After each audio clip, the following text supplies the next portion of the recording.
होली के दिन क्या करें, क्या ना करें? दोस्तों, होली के दिन कुछ ऐसे काम जिसको आपको जरूर करना चाहिए, तो वहीं होली के दिन कुछ ऐसे काम जिसको आपको भूल कर भी नहीं करनी चाहिए। तो दोस्तों चलिए बताते हैं। लेकिन दोस्तों, इससे पहले आप लोगों से एक छोटा सा अनुरोध है कि आप लोगों ने अभी तक हमारे इस चैनल को सब्सक्राइब नहीं किया है तो सब्सक्राइब जरूर कर लें। तो चलिए बिना देरी किए शुरू करते हैं। सबसे पहले आपको बताते हैं होली पर आपको क्या क्या करना चाहिए। दोस्तों, होली के दिन आपको सभी लोगों का सम्मान करना चाहिए, चाहे वह आपका दुश्मन ही क्यों ना हो। यदि आप ऐसा करते हैं तो समाज में आपका भी मान सम्मान और अधिक बढ़ने लगेगा। इस दिन आपको घर की साफ सफाई अच्छी तरह से अवश्य करनी चाहिए और साथ ही भगवान विष्णु के नरसिंह अवतार की पूजा भी अवश्य करनी चाहिए। ऐसा करने से आपको भगवान विष्णु की कृपा प्राप्त होगी। होली के दिन घर में मीठे पकवान अवश्य बनाने चाहिए और पहले इसका भोग भगवान को लगाकर खुद भी खाना चाहिए और दूसरों को भी बांटने चाहिए। ऐसा करने से आपके जीवन में बहुत सारी खुशियां आने लगेंगी। आप हमेशा खुश रहने लगेंगे। होलिका दहन की अग्नि में गेहूं की बालें अवश्य भूनना चाहिए। लोगों से आपको इस दिन अवश्य मिलना चाहिए। ऐसा करने से आपके जीवन में खुशियां बढ़ेगी और आपके घर में धन आगमन होगा।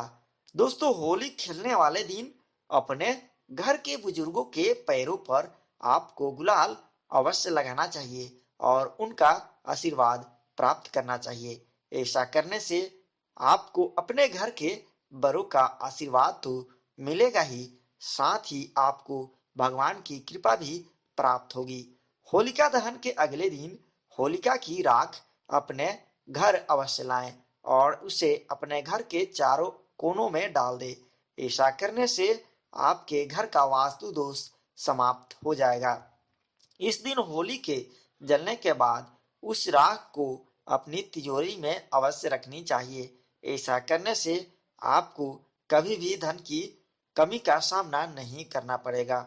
होलिका दहन के बाद उसकी अग्नि को अपने घर आपको लाना चाहिए और पूरे घर में घुमाकर अपने घर में गोबर से बने उपले की होली अवश्य जलानी चाहिए। ऐसा करने से आप पर सदैव भगवान का आशीर्वाद बना रहेगा। होली के दिन अपनी जेब में काले कपड़े में पीली सरसों, लौंग, जायफल और काले तिल बांध कर रखे और जलती होली में उन्हें डाल दे। ऐसा करने से आप पर नकारात्मक शक्ति का प्रभाव समाप्त हो जाएगा। इस दिन सुबह जल्दी उठ जाना चाहिए और पूरे हर्ष और उल्लास के साथ होली का त्योहार मनाना चाहिए। ऐसा करने से आपके जीवन की खुशियां और भी अधिक बढ़ेंगी। दोस्तों चलिए अब आपको बताते हैं कि आपको होली के दिन कौन कौन से कार्य नहीं करना चाहिए। सूर्यास्त के बाद होली न तो खेलनी चाहिए और ना ही किसी के ऊपर रंग डालना चाहिए। ऐसा करना बहुत ही अशुभ माना गया है। होली के दिन सूर्य के डूबने के बाद होली मिलन के लिए आपको भूल कर भी कहीं नहीं जाना चाहिए। शास्त्रों के अनुसार ऐसा करना अशुभ माना जाता है। ऐसा करने से दोनों ही व्यक्तियों के ऊपर भारी संकट आने की संभावना बनी रहती है। किसी भी नवविवाहित लड़की को होली जलते हुए नहीं देखना चाहिए और इसके साथ ही सास और बहू को भी एक साथ होलिका दहन नहीं देखनी चाहिए।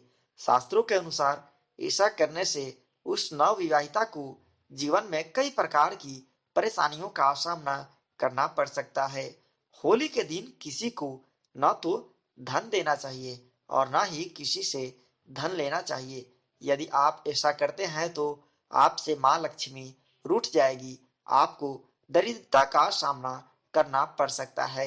इस दिन किसी भी प्रकार का कोई शुभ और मांगलिक कार्य बिल्कुल भी नहीं करना चाहिए, क्योंकि शास्त्रों के अनुसार यह सभी कार्य इस दिन करना वर्जित माना गया है। होली के दिन किसी भी शमशान या सुनसान जगह पर जाने से आपको बचना चाहिए, क्योंकि होली के दिन तंत्र मंत्र क्रियाएं अधिक होती है जिसका असर आप पर भी हो सकता है। इस दिन भूल कर भी मांस और मदिरा का सेवन आपको नहीं करना चाहिए। यदि आप ऐसा करते हैं तो आपको भगवान विष्णु के क्रोध का सामना करना पड़ सकता है। होलिका दहन वाले दिन सफेद खाद्य पदार्थों का सेवन नहीं करना चाहिए, क्योंकि होलिका दहन के दिन नकारात्मक शक्तियों का प्रभाव अधिक रहता है। होली के दिन अपने सिर को ढककर आपको रखनी चाहिए। यदि आप पुरुष हैं तो आपको इस दिन टोपी जरूर पहननी चाहिए, और यदि महिला हैं तो आपको अपनी साड़ी का पल्लू सिर पर जरूर रखना चाहिए, क्योंकि होली के दिन बुरी शक्तियां सिर पर से ही शरीर में प्रवेश करती है। यदि आपको पुत्र रत्न की प्राप्ति हो चुकी है तो आपको होलिका दहन ना तो लगानी चाहिए और ना ही होलिका दहन को आपको जलानी चाहिए। यदि आप ऐसा करते हैं तो आपके पुत्र को परेशानियों का सामना करना पड़ सकता है। तो आप लोगों को यह जानकारी कैसी लगी है कमेंट बॉक्स में जरूर बताएं। वीडियो अच्छी लगी तो इस वीडियो को शेयर और लाइक जरूर कर दें। धन्यवाद।